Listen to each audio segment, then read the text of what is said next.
Okay, I don't know why the recording didn't work for me before, but domain's going to go from 0 to 2.5, left point to right point. Domain is going to go the lowest point, which is 0, and the highest point, which is right here, which is at 30.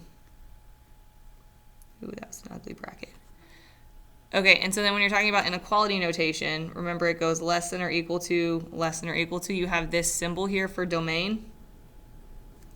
And so the very, very left point is going to be 0, and the very, very right point is going to be 2.5.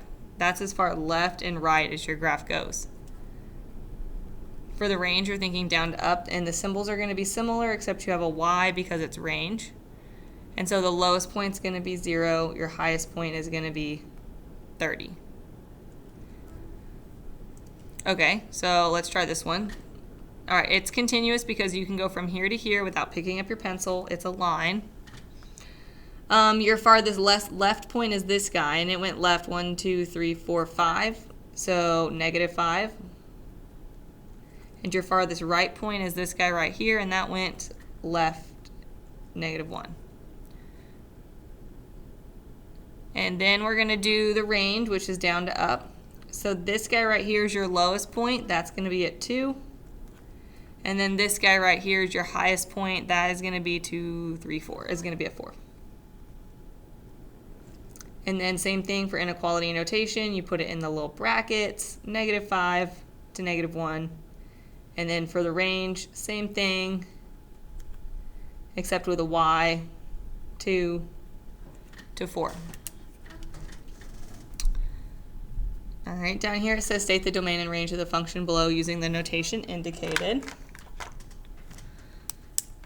And it's asking me if it's discrete or continuous. So this one here is going to be discrete because it's those individual dots. And remember, when you're stating domain and range of a discrete function, you're just listing the points. So we're listing all of the x values. So this one went left 1, 2, 3, 4, 5, 6.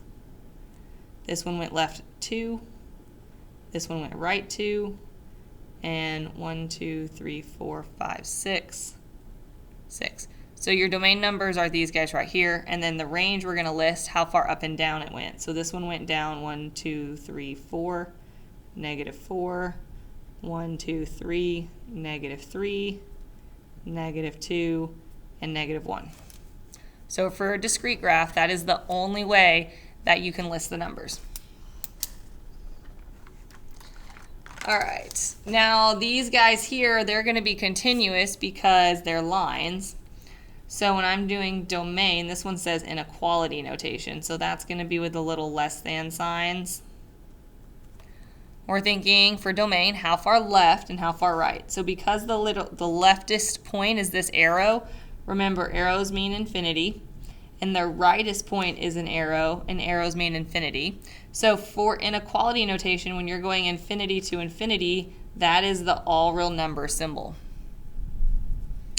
For the range here, so we're going down 1, 2, 3, and we're going up to infinity. And then remember, we don't write the infinity side. And so this guy right here is your range. If you want to flip it around to make it look nicer, you can. Y is greater than or equal to 3. Okay, so then let's do this one. So this is interval notation. So this is going to be with the brackets or the parentheses. So we're going left all the way to this number, 1, 2, 3, 4. So that's -4, bracket, because it's a point. Right all the way to 2, bracket, because it's a point. Then you are going down all the way to this number, 1, 2, 3, -3, bracket, because that's a point. And then all the way up, this is the highest point, 1, 2, 3, 4, 5, 5, and then bracket, because it is a point. Once again, I'm not sure what happened here with my first video. It like cut off on me. But it's the same thing, left and right, and it's continuous because it's a line. And then for the range, down to up. All right, so hopefully we're starting to get domain and range. All right, the next thing here is inverses. All right, so this guy here says, zoom in, find the inverse.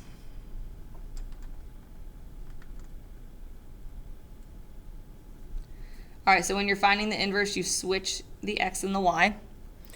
So all of these y's are going to go in the x column. So 4, 5, 6, 7, 8. All the x's are going to go in the y column, negative 4, 3, 4, 5, and 12.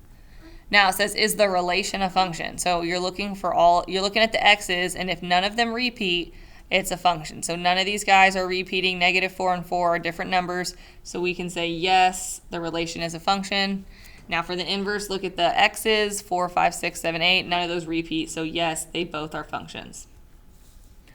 When you're looking at it from a mapping perspective, the x is the left bubble, the y is the right bubble. So you're still going to flip around the numbers in the bubbles. So in this bubble, we have 7, 8, 9,